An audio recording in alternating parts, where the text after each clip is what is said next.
Hello दोस्तों, नमस्कार। मैं अजय तिवारी आप सभी लोगों का आपके अपने परिवार तिवारी सर साइंस में स्वागत करता हूं। दोस्तों, आज बहुत ही महत्वपूर्ण टॉपिक है। आपको मालूम होगा कि मैंने अम्ल, क्षार और लवण, एसिड, बेस, साल्ट का एक पूरा टॉपिक कंप्लीट करा दिया था। लेकिन कुछ ऐसे क्वेश्चन भी आ जाते हैं, जैसे यूजीसी से आ जाता है कि बताइए जो जैसे कि हाइड्रोक्लोरिक अम्ल है, HCl अम्ल है, तो इसका प्रयोग कहाँ होता है। तो आज का हमारा टॉपिक है अम्लों के उपयोग। किस अम्ल का उपयोग कहाँ किया जाता है, बहुत ही इंपॉर्टेंट टॉपिक है। आप यहाँ से जितने भी क्वेश्चन बन सकते हैं वो सारे क्वेश्चन मैं आपको एक एक करके बताऊंगा, बस आपको देखते रहना है। क्वेश्चन पूछा जाता है, बताइए म्यूरेटिक अम्ल किसे जाना कहते हैं, म्यूरेटिक अम्ल के नाम से किस अम्ल को जाना जाता है। तो छोटे छोटे क्वेश्चन बनते हैं, वो एक एक करके हम सारे क्वेश्चन देख लेंगे बहुत ही जल्दी से। ठीक है, तो स्टार्टिंग से एंड तक इस वीडियो को देखते रहिए। तो सबसे पहले हम बात करेंगे HCl अम्ल की, हाइड्रोक्लोरिक अम्ल की। तो सबसे पहला आपको इसका आंसर तो पता होगा कि जो स्टमक होता है, आमाशय, आमाशय में HCl अम्ल पाया जाता है। ठीक है, इसलिए बोला जाता है कि आमाशय में भोजन का पाचन अम्लीय माध्यम में होता है। ठीक है, तो इसमें पहला क्वेश्चन क्या है कि आमाशय में भोजन का पाचन HCl की वजह से अम्लीय माध्यम में होता है। ठीक है, दूसरा आपको याद रखना है पॉइंट कि HCl अम्ल को, हाइड्रोक्लोरिक अम्ल को म्यूरेटिक अम्ल के नाम से भी जाना जाता है। कौन सा? म्यूरेटिक अम्ल। तो यहां लिख देता हूं मैं।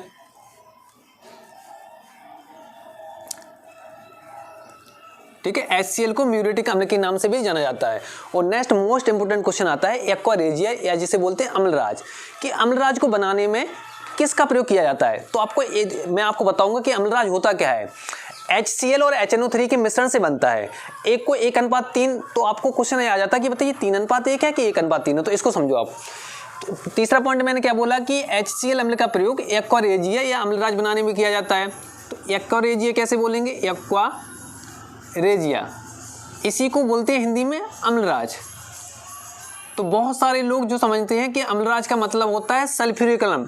सल्फ्यूरिक अम्ल नहीं होता है, H2SO4 अलग है। ठीक है, उसे तो रसायनों का राजा कहा जाता है, रसायनों का राजा या तेल के थोते के नाम से भी जाना जाता है H2SO4। लेकिन हम बात कर रहे हैं किसकी? HCl की।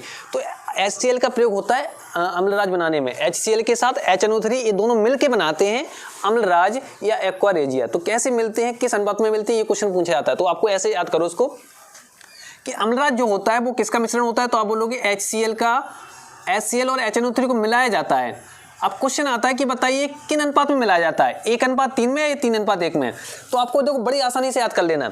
HNO3 में जो 3 लिखा हुआ है यहाँ पे, 3 यहाँ ना लिखना, आपको 3 लिखना है इसके साइड में, और जहाँ कुछ नहीं लिखा 1 लिखा तो 1 यहाँ लिखना है।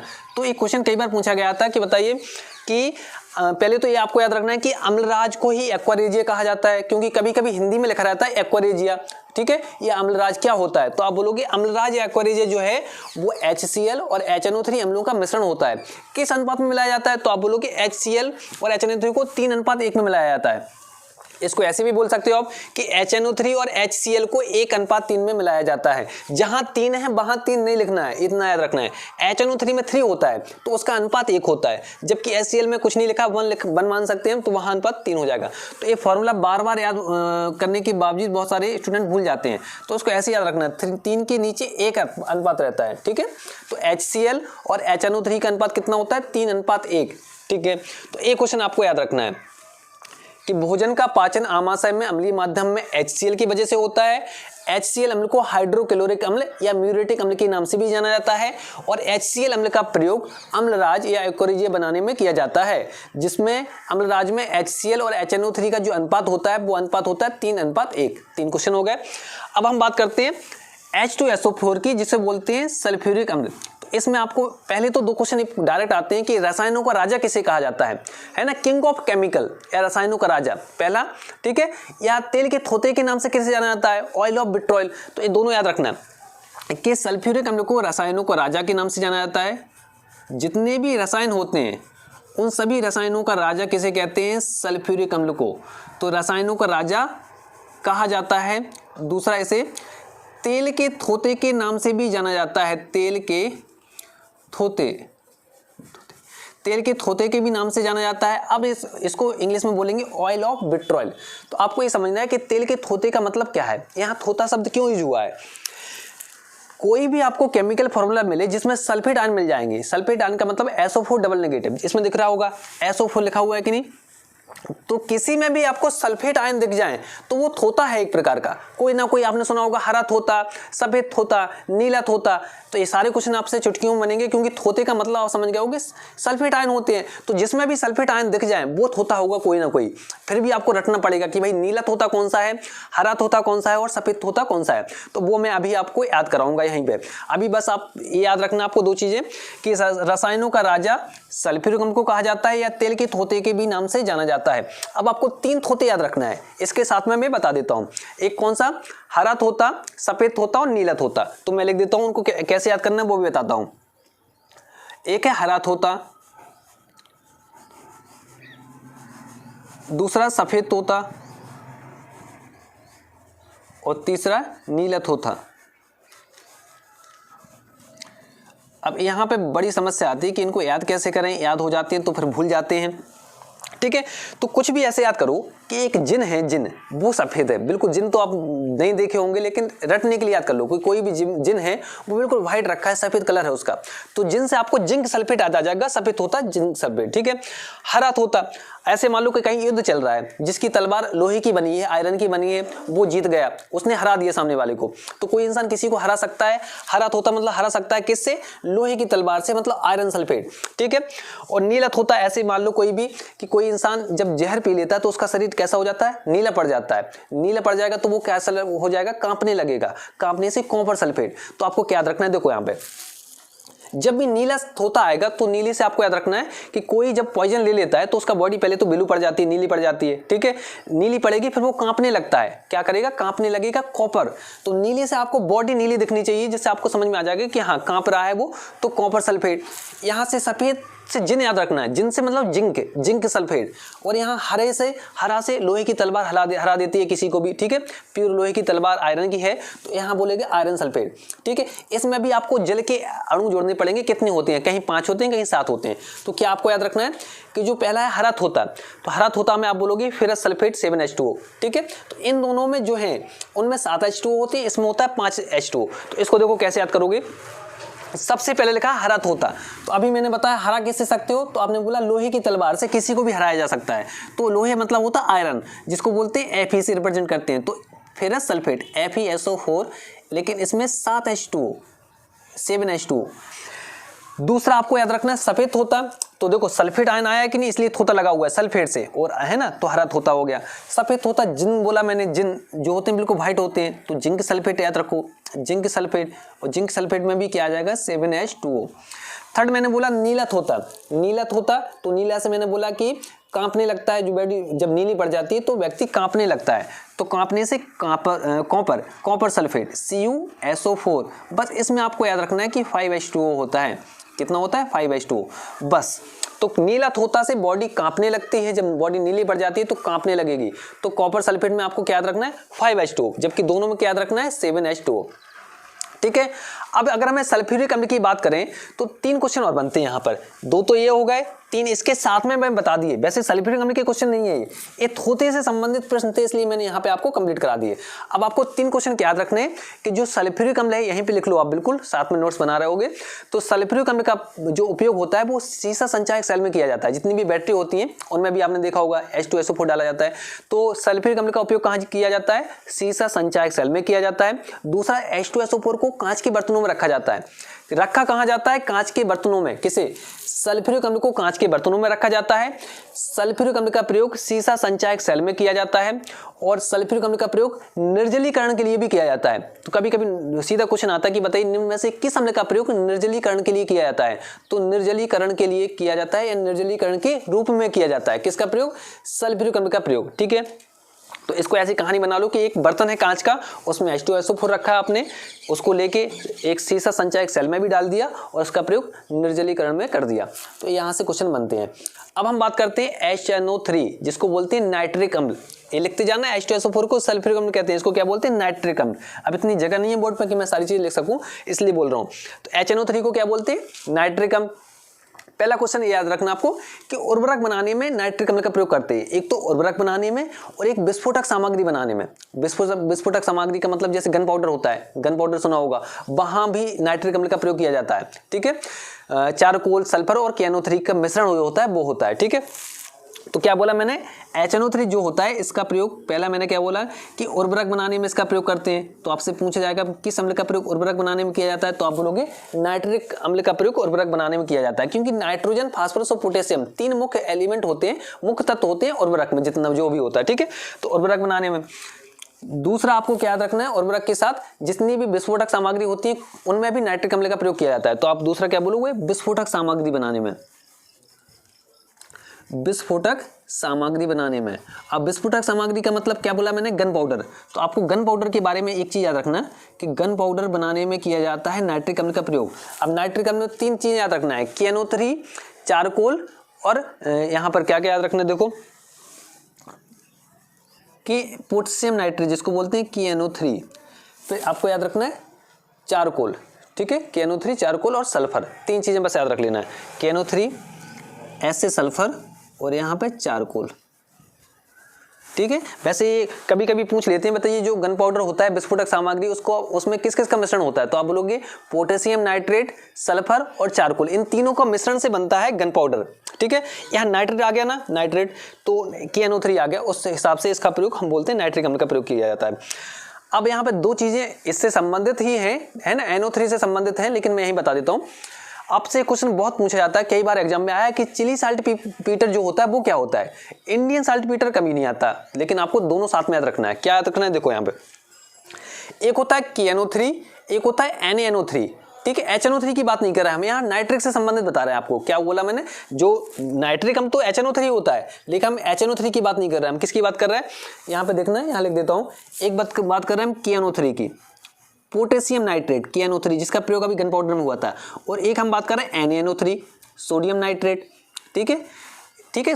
NO3 मतलब नाइट्रेट है, ये कौन सा नाइट्रेट है, पोटेशियम नाइट्रेट, और ये कौन सा है, सोडियम नाइट्रेट। तो देखो NaNO3 इसको बोलते हैं चिली साल्ट पीटर, बहुत इंपॉर्टेंट पूछा जाता है, चिली साल्ट पीटर इनमें से कौन सा है, तो आपको NaNO3 याद रखना है। क्या बोलेंगे इसको, इसको बोलते हैं चिली साल्ट पीटर, जबकि जो KNO3 है इसको इंडियन साल्ट पीटर बोलते हैं, इंडियन साल्ट पीटर। तो आपको साल्ट पीटर याद रखना है कि चिली साल्ट पीटर, नाम अच्छा लग रहा है, चिली साल्ट पीटर मतलब NaNO3, और इंडियन साल्ट पीटर KNO3। ये आपके यहाँ पे तीनों कंप्लीट हो गए, HNO3 नाइट्रिक अम्ल, H2SO4 सल्फ्यूरिक अम्ल और HCl हाइड्रोक्लोरिक अम्ल, ये तीनों के क्वेश्चन जितने बनते हैं वो आ गए। अब यहाँ देखते हैं हम HCOOH, CH3COOH और COOH, ठीक है। तो यहाँ से हम बात करते हैं HCOOH, इसके बारे में देखते हैं।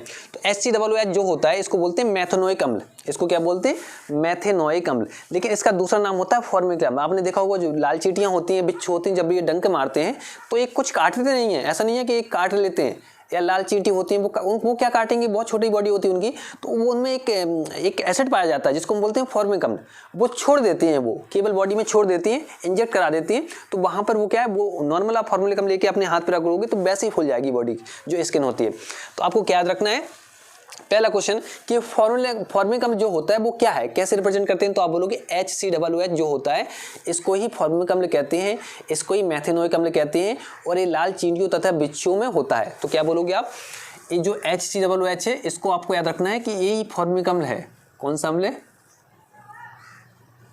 फॉर्मिक अम्ल, ठीक है। और यही क्या है, इसी को बोलते हैं मैथेनोइक अम्ल, मैथेनोइक अम्ल, और ये कहाँ पाया जाता है, तो आप बोलोगे लाल चींटियों तथा बिच्छुओं में पाया जाता है, ठीक है।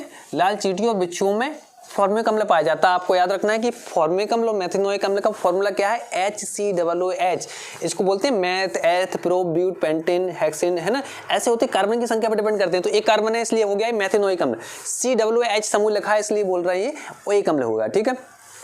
अब देखो यहाँ पे CH3COOH लिख दिया मैंने, तो CH3COOH में क्या है, मैथेन, एथेन, ये एथेनोइक अम्ल है, कौन सा ये, एथेनोइक अम्ल, इसको बोलेंगे एसिटिक अम्ल। तो आप बोलोगे ये एसिटिक अम्ल है, एसिटिक अम्ल, और इसी को बोलेंगे एथेनोइक अम्ल। क्या बोलेंगे, एथेनोइक अम्ल, ठीक है, मैथेन, एथेन, तो एथेनोइक अम्ल हो गया। एथेनोइक अम्ल को एसिटिक अम्ल कहते हैं, जबकि मेथेनोइक अम्ल को फॉर्मिक अम्ल कहते हैं। पूछा जा सकता है कि फॉर्मिक अम्ल को किस नाम से जाना जाता है, मेथेनोइक, एथेनोइक, प्रोपेनोइक और ब्यूटेनोइक। तो आप बोलोगे फॉर्मिक अम्ल मतलब मेथेनोइक अम्ल है, जबकि एथेनोइक अम्ल को एसिटिक अम्ल कहते हैं। एसिटिक अम्ल का फॉर्मूला होता है CH3COOH, जबकि मेथेनोइक अम्ल का फॉर्मूला होता है HCOOH। ठीक है, याद रखना है। अब यहाँ पे बस एक ही क्वेश्चन बनता है कि जो एथेनोइक अम्ल होता है इसका प्रयोग सिरका में किया जाता है, सिरका बनाने में किया जाता है, जिसको हम बोलते हैं विनेगर। ठीक है, जो सिरका होती है उसमें 95% क्या बनाने में किया जाता है, तो आपको याद रखना है सिरका, जिसको विनेगर कहते हैं, VINEGAR, या फिर हम बोल सकते हैं सिरका बनाने में किया जाता है। और सिरका में अगर आपको बोले हम तो 95% तो इसमें रहता है वाटर और 5% रहता है इसमें एथेनोइक अम्ल CH3COOH। बस इतना याद रखना है। ज़्यादा से ज़्यादा पूछेंगे तो सिरका का कॉम्बिनेशन पूछ लेंगे तो आप बोलोगे सिरका क्या है, 95% पानी रहता है इसमें। ठीक है, केवल 5% इसमें रहता है एथेनोइक अम्ल या एसिटिक अम्ल रहता है, बस। अब हम बात करते हैं यहाँ पर C3H6O3, CHO की कॉम्बिनेशन से आपको याद रखना है CHO। ठीक है, CHO की कॉम्बिनेशन से आपको याद रखना है, क्या नाम है इसको, C3H6O3। तो जो C3H6O3 इसको बोलते हैं लैक्टिक अम्ल। आपने सुना होगा कि दूध से दही जो जमता है या दूध में कौन सा अम्ल पाया जाता है, ये सब चीजें जो पूछा जाता है कि दूध में कौन सा अम्ल होता है, तो आप बोलोगे लैक्टिक अम्ल होता है, ये तो सुना होगा। लेकिन लैक्टिक अम्ल का फॉर्मूला क्या होता है ये आपको शायद नहीं पता होगा, तो आप बोलोगे CHO363। ठीक है, अब आपको क्या याद रखना है, लैक्टिक अम्ल से कौन कौन से क्वेश्चन बनते हैं। तो आपको एक चीज तो याद रखना है कि दूध तथा दही का खट्टापन जो होता है वो लैक्टिक अम्ल की वजह से होता है। ज्यादा खट्टे की बात नहीं करूँ मैं, नॉर्मल आपको खट्टापन लगेगा। जब नॉर्मल दूध पी के देखोगे आप या दही को टेस्ट करोगे तो आपको खट्टापन महसूस होगा। जो भी खट्टापन महसूस हो रहा है वो लैक्टिक अम्ल की वजह से होता है। तो पहले तो आप बोलोगे कि इसका फॉर्मूला CHO से याद रखना है CHO363। ठीक है, इसको क्या बोलते हैं, लैक्टिक अम्ल। या तो ऐसे याद कर लो कि दूध और दही में लैक्टिक अम्ल पाया जाता है, या फिर ऐसे बोलो कि दूध और दही में जो खट्टापन होता है वो लैक्टिक अम्ल की वजह से होता है। दूसरा क्वेश्चन आपको याद रखना है कि जब अधिक व्यायाम कोई कर लेता है जो तो थकान महसूस होती है वो लैक्टिक अम्ल की वजह से होती है। लैक्टिक अम्ल क्या है, मांसपेशियों में इकट्ठा हो जाता है जिस वजह से हमें थकान का अनुभव होता है। तो आप बोलोगे अधिक व्यायाम करने से मांसपेशियों में लैक्टिक अम्ल जमा हो जाता है जिस वजह से व्यक्ति को थकान का अनुभव होता है। ये आपको लिख लेना है यहीं पर। ठीक है, पूछा जाता है कि बताइए जब व्यक्ति व्यायाम कर लेता है, अधिक व्यायाम करने से थकान का अनुभव क्यों होता है, तो ये क्वेश्चन मैंने कराया है आपको याद होगा ये वाला। तो ठीक है, वो लैक्टिक अम्ल इकट्ठा हो जाता है। तो मेन क्वेश्चन यहाँ पे है, ये तो पता होगा आपको दूध दही में कौन सा अम्ल पाया जाता है, लेकिन क्वेश्चन क्या है कि लैक्टिक अम्ल का फॉर्मूला क्या है, what is the formula of lactic acid. तो आप बोलोगे C3H6O3 CHO363, ये आपको याद रखना है। जैसे यहाँ पे C4H6O6, ठीक है, CHO है 466, इसमें क्या था 363 CHO, वो था लैक्टिक अम्ल। ये क्या है CHO में 466, ये क्या है, ये है टारटरिक अम्ल। क्या बोलेंगे, आपने सुना होगा टारटरिक अम्ल। ठीक है,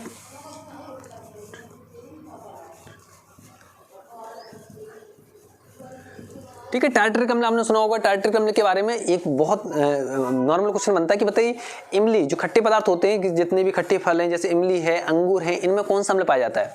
ठीक है, तो इमली और अंगूर में जो खट्टापन होता है ना, या इनमें इमली और अंगूर में जो टारटरिक अम्ल पाया जाता है, तो टारटरिक अम्ल का फॉर्मूला क्या होता है ये आपको पता होना चाहिए। तो टारटरिक अम्ल का फॉर्मूला क्या होता है, CHO में आप बोलोगे 466। ठीक है, ये है हमारा टारटरिक अम्ल। ठीक है, दूसरा क्वेश्चन आपको याद रखना है कि खाने के सोडे का कड़वापन दूर कर देता है। क्या करता है, जो टारटरिक अम्ल है किस में पाया जाता है, तो आप बोलोगे अंगूर में पाया जाता है और ये पाया जाता है इमली में। दूसरा क्या करता है, खाने के सोडे का कड़वापन दूर करता है, खाने के सोडे का कड़वापन दूर करता है टारटरिक अम्ल CHO 466। इसके बाद हम करते हैं बोरिक अम्ल की। बोरिक अम्ल H3BO3 आपको याद रखना, 3 होता है, बस बोरिक नाम ही है उसका, बोरिक से B आपको याद आ जाएगा। तो ये कौन सा है, बोरिक अम्ल।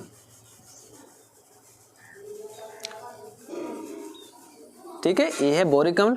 बोरिक अम्ल मतलब H3BO3।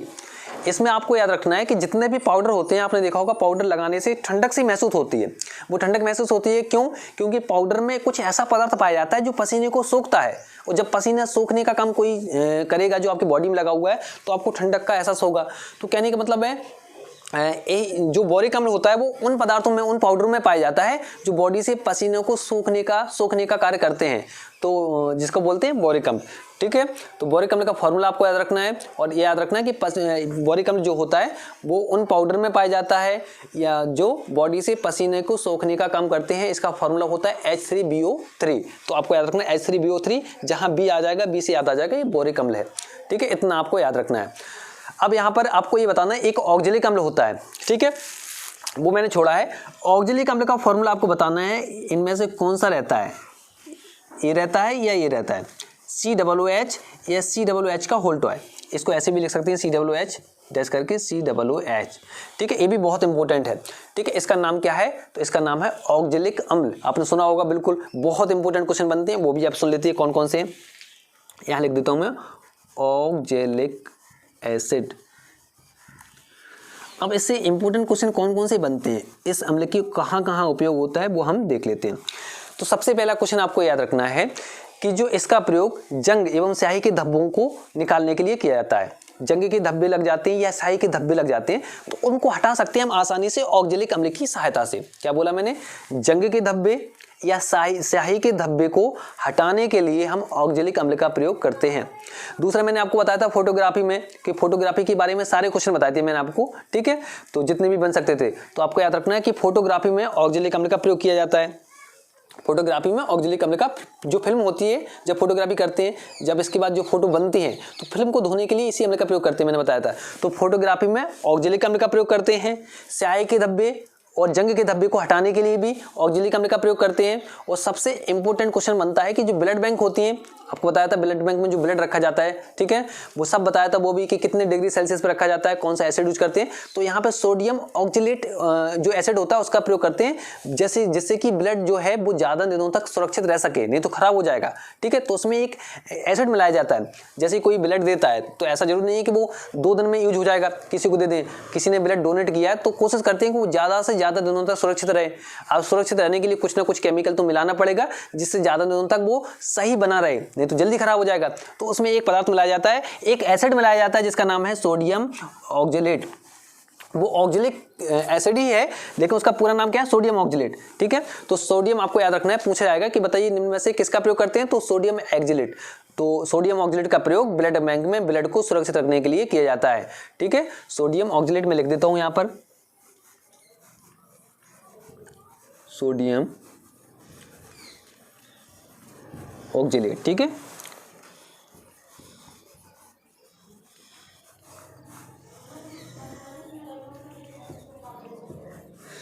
सोडियम ऑक्जेलेट का प्रयोग कहाँ किया जाता है, ब्लड बैंक में ब्लड को सुरक्षित रखने के लिए किया जाता है। जबकि ऑक्जेलिक अम्ल का प्रयोग फोटोग्राफी में किया जाता है। ऑक्जेलिक अम्ल का प्रयोग जंग और स्याही के धब्बे को हटाने के लिए भी किया जाता है। ये आपको याद रखना है सारे के सारे क्वेश्चन। तो thank you for watching video. यदि आपको वीडियो अच्छा लगा तो चैनल को सब्सक्राइब कीजिए, वीडियो को लाइक और शेयर कीजिए, कमेंट करके जरूर बताना कि हाँ समझ में आया कि नहीं। ये हमारा पूरा एसिड बेस और साल्ट का टॉपिक कंप्लीट हो चुका है। वैसे तो मैंने थ्योरी पूरी बता दी थी, उपयोग रह गए थे, वो मैंने अभी याद आया कि हाँ उपयोग का वो टॉपिक और कंप्लीट करा देता हूँ। फिर नया टॉपिक जो हमारा कुछ क्वेश्चन इसके बच्चे हैं पीरियोडिक टेबल के, वो भी कंप्लीट कराते हैं। तो थैंक यू। अब मैं चलता हूँ, कमेंट करके बताना कि वीडियो कैसा लगा।